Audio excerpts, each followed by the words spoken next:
আমি আপনার কাছ থেকে ডক্টরের নাম্বারটা আমি একটা বয়সের মানুষের লাশ আপনারা বিবেক করেন 60-65 বছর 70 বছরের মানুষের লাশ কি মানে কিডনি লিভার কি খুলগে বেচা যায় বেশি কোথায় প্রমাণটা কোথায় আমিও তো বলতেছি কালবেলা অভিযোগ করছে আচ্ছা আমি দেখাই এইটা কিডনি বেচে চালাইছে যেতাম না ঠিক আছে এখন এটা উনি রাস্তায় থাকতে থাকতে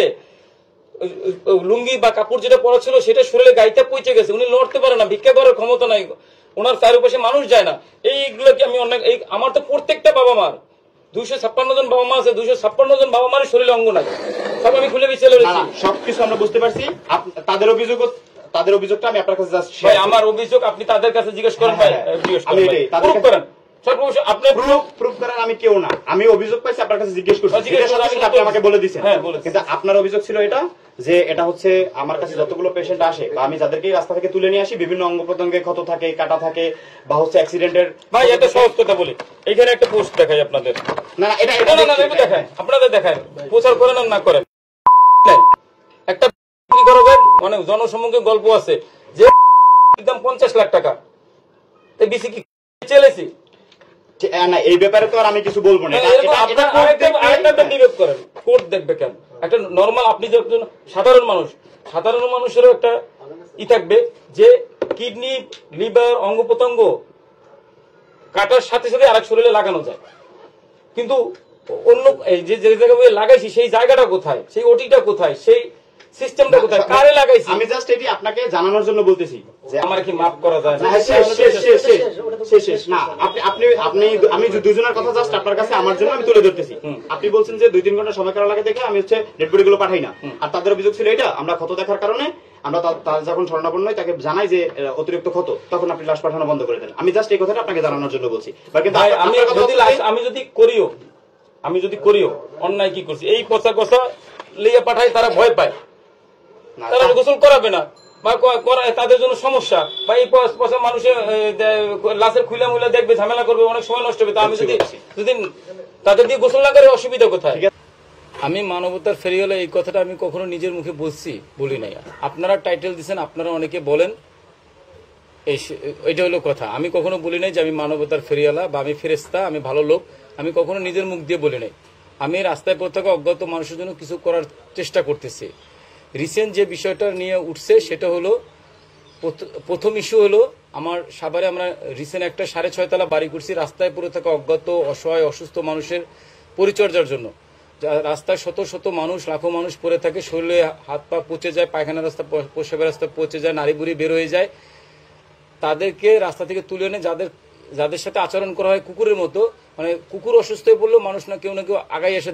দেখতে কিন্তু মানুষ পড়ে থাকলে কেউ দেখতে আগাই আসে না সেই মানুষগুলোকে রাস্তা থেকে তুলে এনে পরিষ্কার পরিচ্ছন্ন করে আমার কাছে পরিচর্যা করি তাদের পরিচয় খুঁজি একান্তই পরিচয় খুঁজে না পাইলে তাদেরকে আমার কাছে ভরণ পোষণ দিয়ে রাখি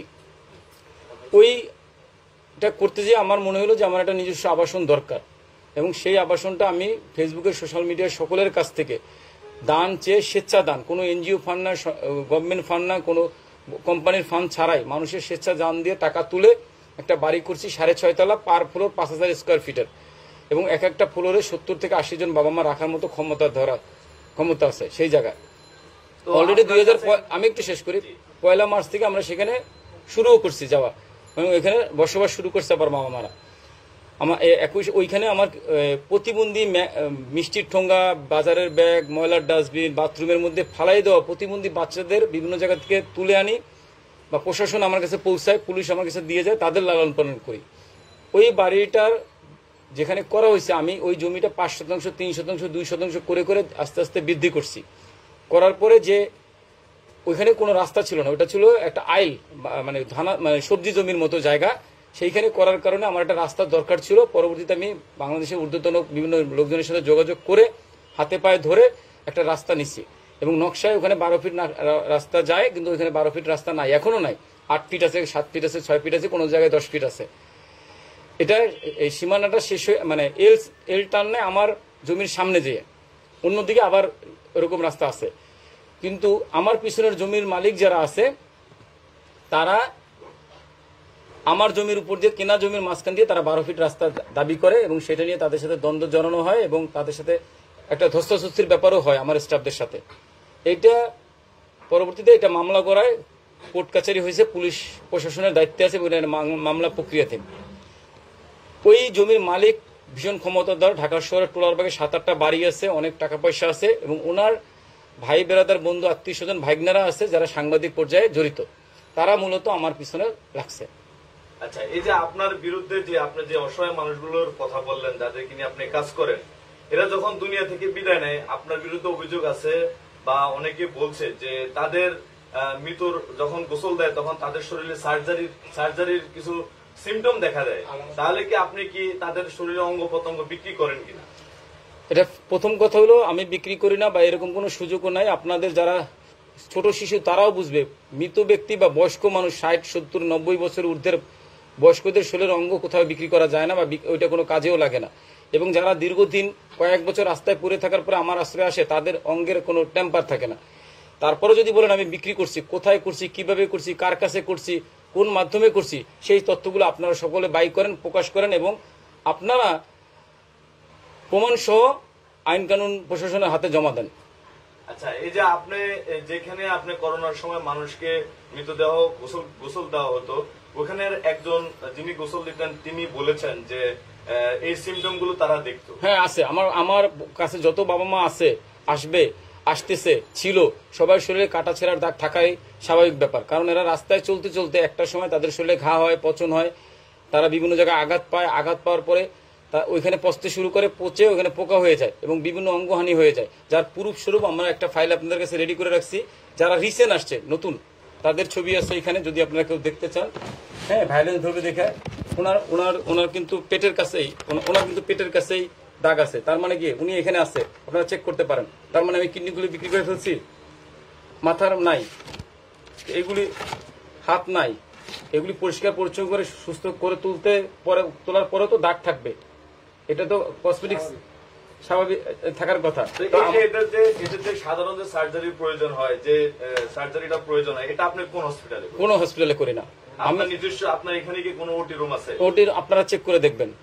তাহলে এই সার্জারিটা কোথায় করেন? এটা আমরা যে রুগী আছে, যে জায়গায় যে বিছানায় রুগীটা রাখা হয় সেই বিছানাতে রেখেই তাকে পরিষ্কার পরিচ্ছন্ন করা হয় এবং এগুলি একদিনে বা 1 মাসে সুস্থ হয় না। এটা সুস্থ হইতে অনেক সময় লাগে, আস্তে আস্তে ড্রেসিং করে করে সুস্থ করে তুলতে হয় এদের। আচ্ছা, তো আপনি এই যে অসহায় অসুস্থ মানুষ বা এই মানুষদেরকে যে মৌলিক চাহিদাগুলো আপনি নিজের থেকে দেন, এটার আর্নিং এর উৎসটা আপনার? এটা আর্নিং এর উৎস হলো, আপনারা জানবেন আমার সোশ্যাল মিডিয়াতে 2টা ভালো বড় ধরনের পেজ আছে। আমরা যে রুগীটাকে আনি তাকে অজ্ঞাত দিয়ে একটা ভিডিও বানাই, সে কেমন আছে দেখে তার কেমন আছে ভিডিও বানাই এবং বিভিন্নভাবে আমরা একটা মানুষকে